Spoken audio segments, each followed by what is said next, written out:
Good morning, tubers. uh, People of the tube, does that offend you? Look, I'm here this morning. I was going to do this video last night, but things are always better first thing in the morning. After you had your coffee, nice dump. Look, this is the deal. This became a challenge for me. I love challenges. I can't say no. So what happened is, this is Multispec, okay? It says on the instructions you need an HVLP sprayer. So what do? I naturally think, oh, it's good enough with an HVLP sprayer gun, okay? Never thinking that they made an actual whole sprayer for this deal. So I go through this sprayer, okay? I go through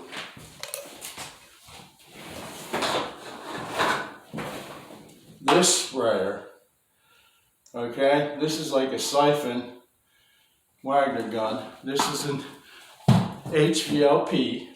This is an HVLP sprayer gun, okay? Guess what?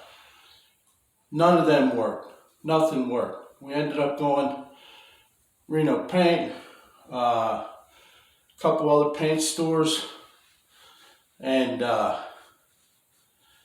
okay, so when it says HVLP sprayer, that means they have a $1,500 sprayer setup just for spraying this stuff.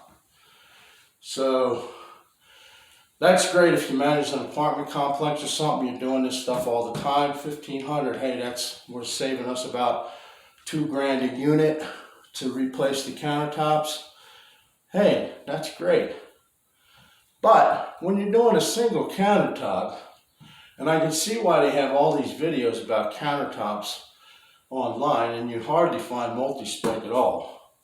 Matter of fact, I think I found 3 videos when I searched it on YouTube, because I do find a lot of stuff out on YouTube, thank you everybody.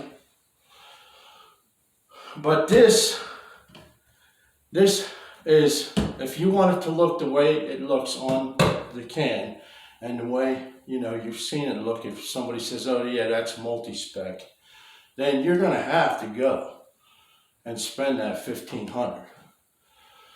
But if you're like me, German, hard-headed, and I'm going to get this done no matter what, then you've got a problem, because it took me quite a while to figure out a way to get this sprayed on here. And believe me, this in no means looks like a regular Multispec countertop, but I can tell you right now that this countertop is an original. It's an original top, and I'll show you later. I'll walk around. I did the bathrooms and the kitchen. But I will tell you, this is original. This is a one of a kind. So what did I end up doing? Do you really want to know? Is anybody going to be able to follow this out there? Because it is a pretty extravagant plan. But what I ended up doing, okay, folks, is I took my hopper off my texture sprayer, okay, and guess what I put on it? Okay, so there's a boot on there. I found this boot that fit right on here. I don't know, I cut something up from Roto-Rooter thing I had or something, but I found this boot. I mean, this is how America was born, folks. America was born this way, okay? They didn't go to Home, and I tell you this all the time, they didn't go to Home Depot down the road, and when we're traveling in our RV, and we're in the middle of the desert, sometimes I'm getting nervous because there's nothing for 60, 80 miles. But I say to myself, the pioneers went down this same road, because most of our roads are from the pioneers, the dirt roads they had going from cities and all. They just paved them. But they originally made a lot of our roads where they got. It wasn't some elite plan that, you know, Herbert Hoover or FDR came up with. It was basically the roads that they were using in stagecoach. They just paved them over. So here I am. I'm saying, if I was in my ancestors driving down this road, they don't have no gas station. They don't have any stores. They don't have a town. Well, they'll have a little town, but I mean, most of the time, they were winging it, man. Fully winging it, like I'm winging it right now. This is fully winging it. So if you can't wing it and you think you got to get everything from the depot, it's not right. You don't have to do that. But, I mean, you have to be inventive and you have to use your, not your mind, but you have to use, you know, some constructive thoughts. This is it. This is the piece I did it with. And I mean, it looks, I think it looks good.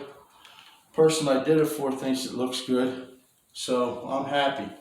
But like I said, it's not the original multi-spec how it's supposed to look, but it has this unique look to it, one of a kind, that I think somebody will fall in love with. So I took this boot, I took a Gatorade bottle. I had to drink a Gatorade just to do this job, so I had one. But I drank a Gatorade, turned the bottle, locked it in with a clamp, okay?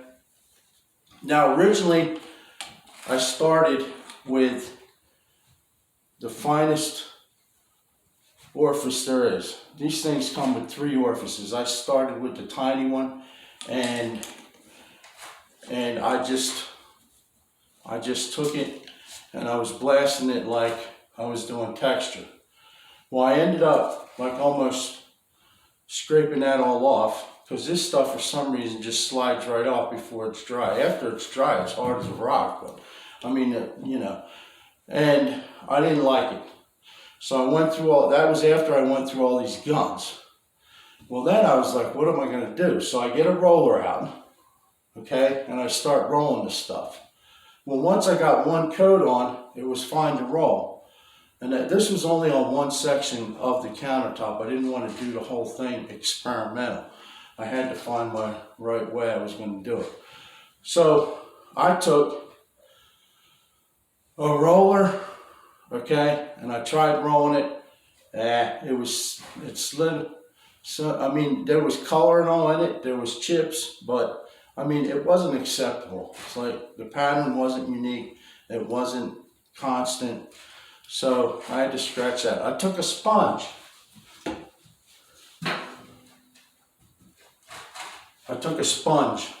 Okay? And I dipped it in the paint and I was popping it like you see these people do for countertops.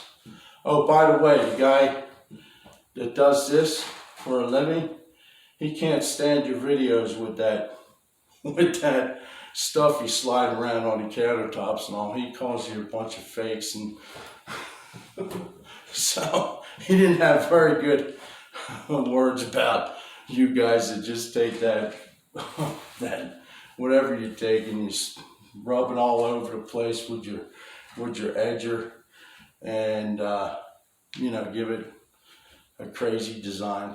He just wasn't into that. But anyway, I did it with the sponge, I did it with the roller. I didn't like it. So finally, I took this, okay, excuse me. I took this, put the middle orifice in, and I'm explaining this in case you want to copy it. But it's not easy, guys, or girls. So, I mean, if you like the top and you want to know more about how I got it that way, you might have to, you know, leave something in the comments and I can go further into detail. But I took this with this, okay? With this gun came this gauge. And some guys that do this work, they've been doing it forever, so they don't need this gauge. Well, this gauge is very helpful because you got to be consistent on everything. So I put this gauge on this gun, okay? You can transfer it over. I set it 38 or 35 pounds pressure coming into the gun, because that will modify the pressure, because I got 150 psi sprayer. So you don't want to go in here with 150 psi, believe me. You'll have it all over the walls and everything. So what I did was I put this medium nozzle in, and then I put it on 38, 35, somewhere around there. Okay, I opened up this other, because this one has a lever right here where you can open the air. I opened that up all the way. And then what I did was I had to hit this gun like this. Just keep hitting it. Okay, and that's how I got the specs and everything to come out uniform. And naturally I had to keep hitting it just all over the counter. Okay, so I'm hitting this gun, and I was happy with the results. But let me tell you, it says on the can 8 ounces. Okay, this can right here. Believe it or not, I read all the instructions and then I break them all to do it a different way. Anyway, don't, try to stick with the instructions.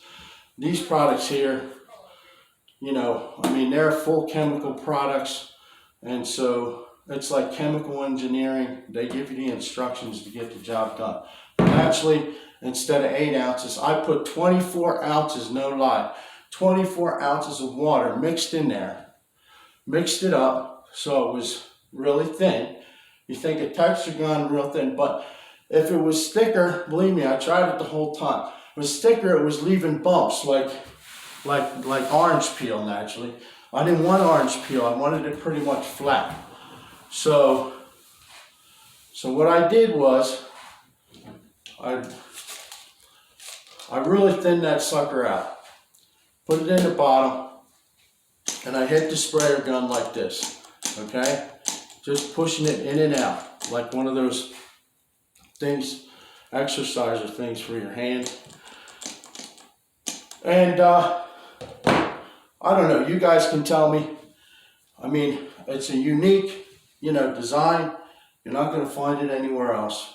And the guy down at the spray house, the warehouse, he'll probably hate it because I didn't do it by the rules. So here, I'll show you what she looks like. Okay, that's right, countertop here.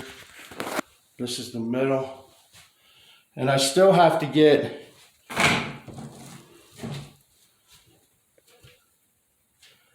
this stuff comes with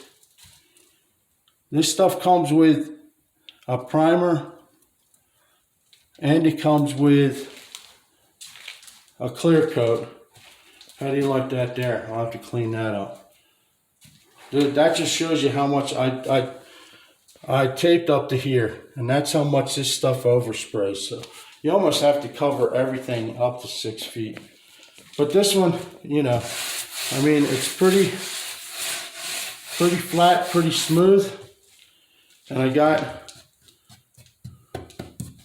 the little design in there. Okay, so I want to show you the bathrooms. So this is bathroom, hold on, I'm shaking here. This is bathroom number 1. This is the common bath. Okay, so I think it turned out pretty good. I'm going to have to get more. And this is the other one. Let me turn on the light. This is the other bath. I left the tape around here because I got to get another thing of clear coat. Now another thing with the clear coat, okay? The clear coat came two parts. for this. And whenever you get something 2-part, you got to watch your timing on it. So people, I wouldn't recommend getting a 2-part because it dries too fast and it's just a mess. So I would go with, you know, any kind of clear coat that's 1 part.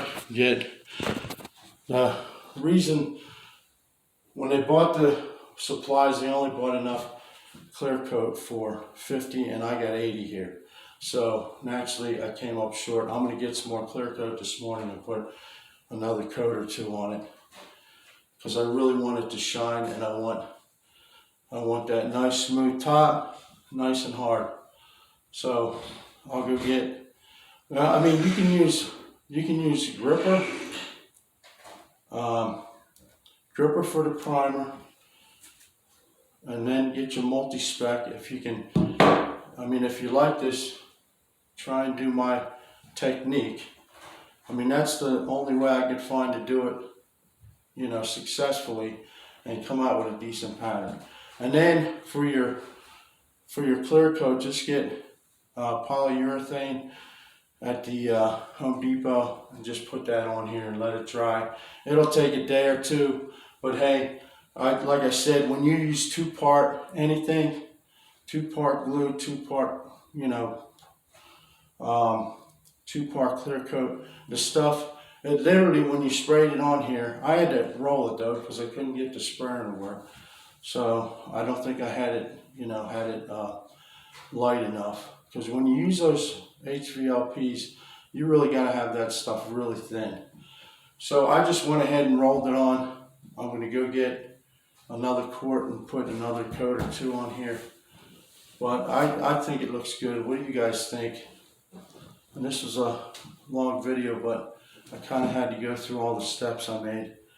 I like the multi-spec, but you know, be cautioned that if you don't have that sprayer set up for 1500, that it's not going to look the way that it looks, you know, in their shop or on the can. Okay, this came out similar. It's unique. It's one of a kind. I'm happy with it. I'm happy I did get to do something, because this was like $200 worth of product that we got from them, and that would have went to waste. So I was able to get the job done. Leave your comments, man. I live on the I like you guys. Just keep them, you know, keep them positive. I mean, you can say a negative thing in a unique way to make it, you know, productive. We want productivity here. But let me know what you think. I love it. This is Mr. Fix-It with Multispec. Don't you forget it. I'm out. Like and subscribe. Share the video. I'm out.